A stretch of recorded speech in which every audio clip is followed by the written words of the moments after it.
नहीं, मौका अभी मिला नहीं। अभी तो मैं आया हूँ। जब मौका मिलेगा तो आपकी आवाज बहुत अच्छी लगेगी और ये आवाज हमेशा निष्पक्ष रहेगी और कमजोरों के लिए रहेगी।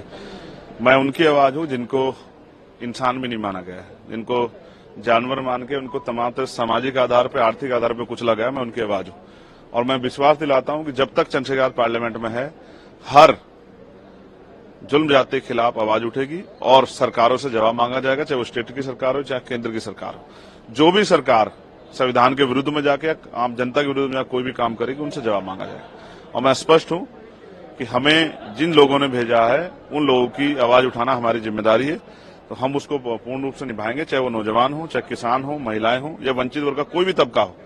या जिस तरह से कई सूचनाएं हमारे उसमें, जैसे बाबा साहब अम्बेडकर की स्टैच्यू जो है उसको हटाया गया है, उसको वहां से अलग किया गया। मैंने उस पर भी जो है लोकसभा अध्यक्ष जो हैं उनको मैंने लेटर लिखा था कि भाई आप इस पे जो है संज्ञान लें और ये ठीक नहीं है।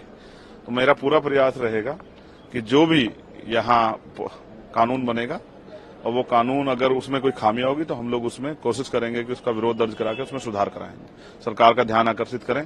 और हम कोशिश करेंगे प्राइवेट बिल लाके भी सरकार जो है हमारी जनता की तरफ सुने, जो जनता चाहते हैं उन पर भी चर्चा। सेशन में बहुत कम समय मिलता है। मैं ये भी लोकसभा अध्यक्ष से मांग करूंगा सदन के माध्यम से ही कि वो सेशन का समय बढ़ाएं, जिससे कि क्योंकि बहुत बड़ी लोकसभाएं होती हैं, बहुत मुद्दे होते हैं, उन पर चर्चा करने का अवसर मिले। ये सत्ता के साथ साथ विपक्ष का भी घर है, विपक्ष की भी जिम्मेदारी है।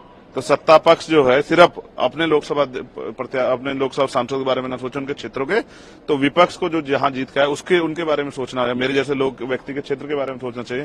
वहां चाहे स्कूल, कॉलेज, हॉस्पिटल बने, वहां रोजगार की जो समस्या उसका निदान हो, वहां बिजली पानी की अच्छी व्यवस्थाएं, सड़कें अच्छी बने, वहां बाढ़ की समस्या खत्म हो और जो भी बुनियादी समस्या जीवन में लोगों के हैं, कुटीर उद्योग लग के महिलाओं को रोजगार मिले, उस पर चर्चा होनी चाहिए। उसके लिए हम सदन में पर्याप्त समय के लिए अध्यक्ष जी से मांग करें। देखिए, आप फिर वहीं खड़े हैं, मैं क्या कर सकता हूँ। लोग कहते थे, आपने खुद ही स्वीकार किया कि लोगों की बात गलत साबित होगी, आप खुद दोबारा कोई बात कह रहे हैं।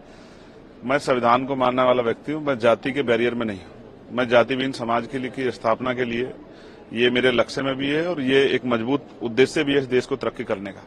तो मैं फिर आपसे कह रहा हूं, मैं हर एक वंचित के साथ हूं, जिसके साथ कोई अन्याय होगा उनकी आवाज उठाएंगे और जो हाशिए पे है उनको बराबर खड़ा करने के लिए सामाजिक और आर्थिक रूप से हम लोग संघर्ष करें। देखिए, मैंने सरकार की बात ही नहीं है ना, बात कानून की है। कानून अगर अच्छा होगा तो उसका कोई विरोध नहीं करेगा, और कानून अगर धर्म के आधार पे, जाति के आधार पे या आर्थिक आधार पे भेदभाव करेगा तो उसका विरोध होगा।